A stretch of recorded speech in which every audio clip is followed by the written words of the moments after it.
Alright. Now, this is a reminder, no, na iwasan niyo yung mga toxic kasi for some of you, maaari kayong maka-experience ng toxicities sa paligid niyo, toxic na tao, bagay, sitwasyon. Again, no, sabi ko nga sa inyo, puwedeng nabibiktima kayo ng panloloko and alam niyo 'yan, no? For some of you, puwedeng nabibiktima din kayo ng pang-aabuso, mga kapiksi. So, if you can avoid, kung puwedeng iwasan, mga kapiksi, no, para hindi kayo masyadong maapektuhan.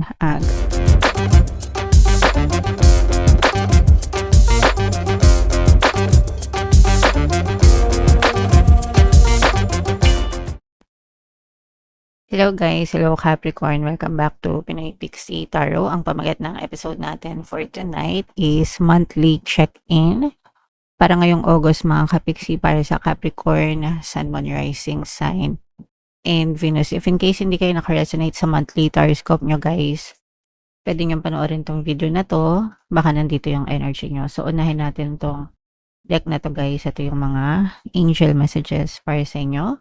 Commitment, mga kapiksi. Ibig sabihin nito guys, no, maaaring nagkakaroon kayo ng harmonious na relationship pagdating sa love, pagdating sa pag-ibig, pagdating sa romantic relationship. Nararamdaman mo yung pagiging committed sa iyo ng person mo, and likewise ganun ka din sa kanya. So parang this is a fulfillment ng promise of forever guys, no? Ibig sabihin nakikita nyo kung gaano kaseryoso yung person nyo sa inyo, sa relationship nyo, Capricorn. For some of you, ito naman guys is emotional freedom. Ibig sabihin, nakakalaya na yung mga puso nyo, no, sa mga negative na emosyon, yung mga galit, anger, hatred, resentment, grudges, no? Yeah, yung mga negative emotions, nawawala na siya sa puso nyo and nakakalaya na kayo, nakaka-move on na mga kapiksi. So that's a good sign kasi ibig sabihin nun makaka-move forward na kayo mga kapiksi. And another message, life purpose. Ito hindi naman to mag-resonate sa lahat guys, but for some of you maaaring nakikita nyo na or nare-realize nyo na kung ano yung mga purpose nyo sa buhay. Hindi naman lahat naghahanap ng purpose mga kapiksi. Yung iba, okay lang na parang wala lang. We just live, we just enjoy to live. But there are some people na parang they feel like may kulang, no? May kulang and parang they want to do something, ganyan-ganyan, no? So, yeah, for some of you, pwedeng ganun, mga kapiksi. So, if you feel like you're looking for your life purpose, no, then that message is for you, Capricorn. All right, so comment down below if naka-resonate kayo dyan. Ito naman yung sa love guys, no. Tingnan naman natin yung mga love message or love advice sa inyo. Kung ano lang yung maka-resonate guys, take that message. So meron ditong you deserve love guys, no, especially ngayon na nagkakaroon na kayo ng emotional freedom, mga kapiksi. Always tell yourself that you deserve love, you are lovable, you are attractive, you are perfect the way you are good enough, mga kapiksi. So deserve mo ng tamang pag-ibig, deserve mo ng tamang relasyon, deserve mo ng tamang specific person na para sa iyo, nang mamahalin ka ng buong buo, Capricorn. Okay? Alright, and another message, Capricorn. Free yourself, no? Yan, saktong-sakto guys, kasi nga 'di ba, sabi ko sa inyo for some of you nagkakaroon na talaga kayo ng emotional freedom, mga kapiksi. So take back your life, take back control of your life, no? Ikaw yung magdidikta kung anong gusto mo mangyari sa buhay mo, sa relationship mo, sa puso mo, 'di ba? May say ka dyan, mga kapiksi, okay? So, dapat alam mo kung ano yung deserve mo, alam mo kung saan ka dapat nagsisettle, Capricorn.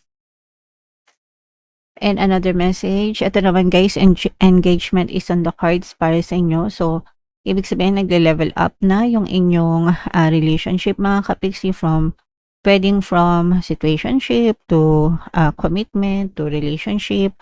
For some of you, kaya lumalabas itong commitment. This is a promise of forever para sa inyo, guys. So, pwede nag-engage na kayo or nagyayaya ng yung person mo na magpakasal or gusto na magsama, ganyan. Pero this is level up pagdating sa, and this is a sign na your person is committed.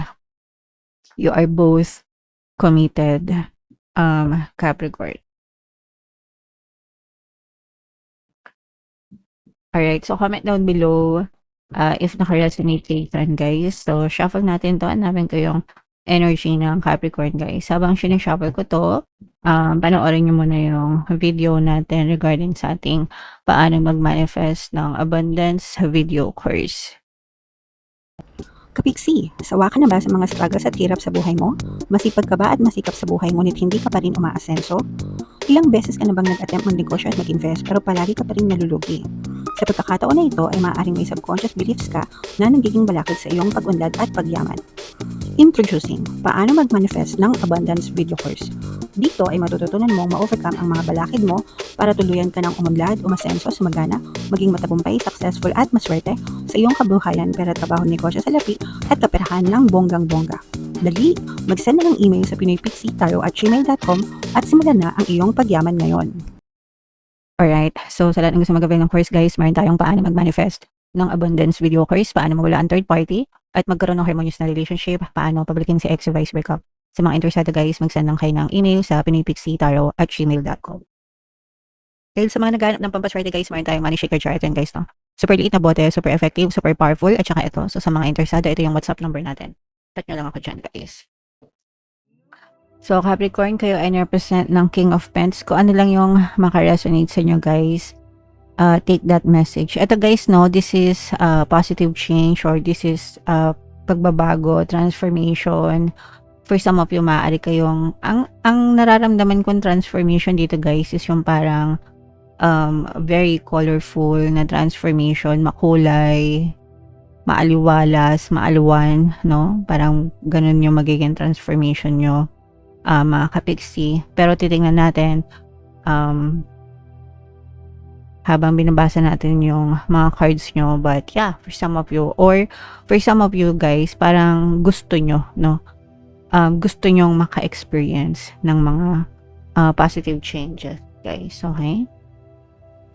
Alright, and ito, so the reason why magkakaroon kayo ng positive change is because you will try to filter things, situation, people sa buhay nyo. So, ibig sabihin natututo na kayong mag-filter, magsala ng mga tao, bagay, sitwasyon sa buhay nyo. Ayaw nyo na ng toxic, ayaw nyo na ng nega. Gusto nyo na lang i-feed yung sarili nyo ng mga positivity, which is ganun naman talaga dapat, guys, no? Yeah, so for some of you, yun yung reason kung bakit mas magiging positive kayo ngayon, Capricorn.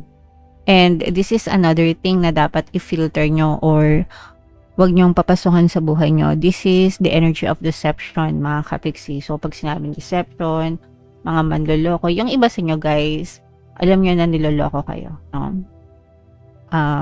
Alam nyo na may taong nandoloko sa inyo, alam nyo na may taong inuuto kayo, alam nyo na may taong naaabuso sa inyo. You're aware of that, and parang sinasakyan mo lang siya, but kumbaga parang kunwari hindi mo alam, ganyan, pero parang pinasasakay mo lang siya, ganyan, but you know them, no? Yeah, so regardless, mga kapiksi, kahit alam mo or hindi mo alam, mag-ingat pa rin kayo. Kasi hindi mo alam kung hanggang saan or hanggang ano yung kayang gawin nitong person na to para sa iyo, Capricorn. Okay? Alright.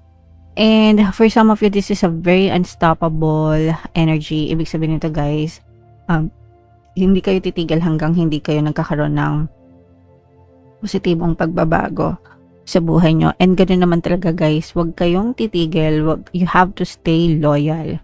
You have to stay committed, guys, sa mga pagbabago na gusto nyo ma-experience, kasi hindi magbabago yung buhay nyo hanggang hindi nyo binabago yung sarili nyo Okay, so lahat yan, pag sinabing baguhin yung sarili, you have to change your pattern of thoughts, yung habits nyo, yung iniisip nyo, yung feelings nyo, nararamdaman nyo, yung ugali nyo, lahat yan overhaul mga kapiksi. And kapag nagbago kayo, guys, doon na rin magbabago yung buhay nyo. So don't stop, don't give up, never give up, hanggang sa talagang tuluyan magbago yung inyong physical reality, Capricorn. Alright? Now, for some of you, maaaring may mga bagong opportunities when it comes to investment.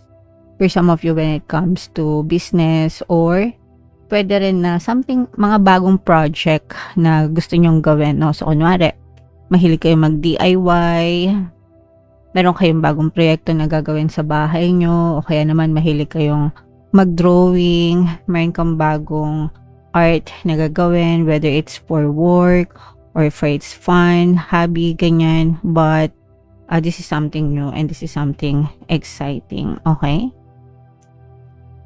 Alright. Now, for some of you, no, hindi kayo yun yung maganda sa inyo, guys, hindi kayo nagmamadali. Gusto niyo magkaroon ng change, gusto niyo magkaroon ng pagbabago, but you are not in a hurry. Hindi kayo nagmamadali, guys, no? And tama yan. Take your time, savor the moment, di ba? Damdamin nyo yung bawat araw, bawat oras. Feel it, mga kapiksi. Tama lang yan, okay? And eto, guys, no, you're having fun. Masaya yung overall energy nyo, Capricorn. I think for some of you, kunwari ito, with this life purpose, parang nakikita nyo na yung mga bagay na nagpapasaya sa inyo, yung mga bagay na kina-enjoyan nyo, especially na nagkaroon na kayo ng emotional freedom or freedom to do anything that you want, mga kapiksi, no? So, parang ini-enjoy nyo lang yung buhay nyo, guys. Yung iba sa inyo, parang ngayon, parang mga late bloomers ba, guys, no? Yung ngayon lang nag-e-enjoy, ngayon lang nakabawi sa sarili, ganyan. Alright. Now, this is a reminder, no?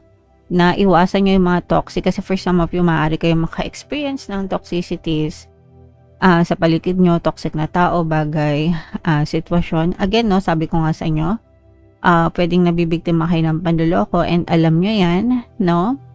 For some of you, pwedeng nabibiktima din kayo ng pang-aabuso, mga kapiksi. So, if you can avoid, kung pwedeng iwasan, mga kapiksi, no? Para hindi kayo masyadong maapektuhan, guys. And eto, guys, you are being advised na matuto kayong lumingon sa inyong pinanggalingan, mga kapiksi. Kahit gaano nakakalayo yung nararating niya sa buhay, kahit gaano ka tugatog, no, ng tagumpay yung inyong na-achieve, kailangan marunong kayong lumingon sa inyong pinanggalingan, mga kapiksi, and be grateful for everything that you have in your life right now and appreciate them, Capricorn. Okay? Right? So, maganda yung reading nyo. May positive, may negative, guys. Take what resonates. Syempre, absorb nyo palagi yung positive, mga kapiksi. For more tarot, comment down below if naka-resonate kayo, guys, no? For more tarot readings, ito yung playlist nyo. Ito naman yung ating success stories ng paano mag-manifest ng abundance video course. Panoorin nyo itong video natin, guys, about money shaker jars. Thank you for liking, sharing, and subscribing. See you next time. I love you all. Have a nice day. Bye-bye.